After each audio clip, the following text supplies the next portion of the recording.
ভাগ্যবদলের আশায় পাড়ি দিয়েছিলেন সৌদি আরবে। একটু বেশি রোজগারের আশায় বেছে নিয়েছিলেন কঠিন শ্রমের পথ। দূরপ্রবাসী তরুণদের এমন করুণ পরিণতিতে স্তব্ধ হয়ে গেছে নওগাঁর উপজেলার।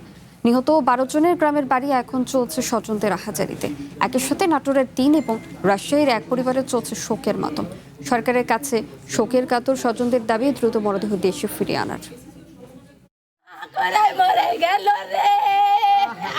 নওগাঁ কালিকাপুর ইউনিয়নের গন্ডগোহালী গ্রামের ময়না বড় ছেলে মোহন প্রামাণিক, মেজ ছেলে সুমন প্রামাণিক।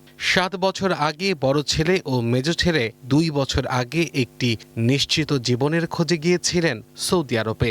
ভেবেছিলেন বিদেশের ঘাম ঝরানো আয় পূরণ করবেন ভবিষ্যতের স্বপ্ন।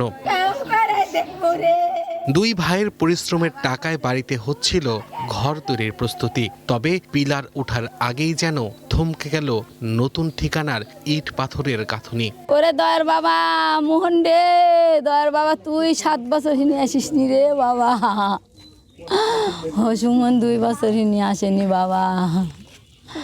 আমার ধন রে, বড় আশা লিয়ে গেছিল রে বাবা, আশা পূর্ণ হলো না বাবা আমার ধন। স্বজনরা জানান, রবিবার রিয়াদে সোফা তৈরির কারখানায় হঠাৎই আগুন লাগে। মুহূর্তের মধ্যেই তা ছড়িয়ে পড়ে পুরো কারখানায়। আগুনে পুড়ে প্রাণ হারান মোহন সুমন 2 ভাই। সেই সাথে পড়ে গেল সুন্দর জীবনের আশা।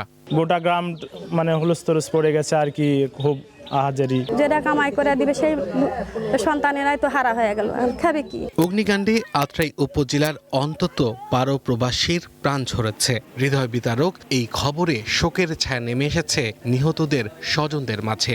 আমার বাবা আমার সাথে কথা কয়নি, পরে যখন শুনেছে দূরে আজকে কিনেছে বাপে, তখন তিনি আমার সাথে কথা করতে, আব্বা আব্বারু আব্বা আব্বা তোমার শরীর ভালো নেই আব্বা, আমার ভিডিও দেখতে পারো আব্বা।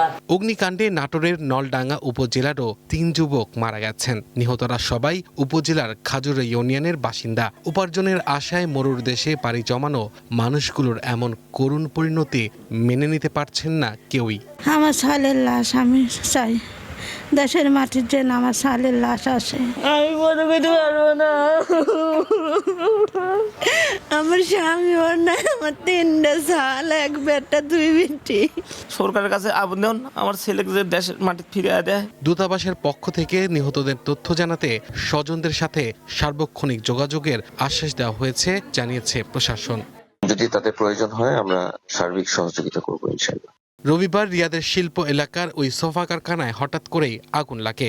কারখানায় ফোম, কাঠ ও রাসায়নিকের মতো দাহ্য পদার্থ থাকায় মুহূর্তের মধ্যে আগুন ভয়াবহ রূপ নেয়। অগ্নিকাণ্ডের সময় ভেতরে শ্রমিকরা আটকে পড়েন এবং ধোঁয়ায় শ্বাসরুদ্ধ হয়ে ও আগুনে পুড়ে ঘটনাস্থলেই মারা যান।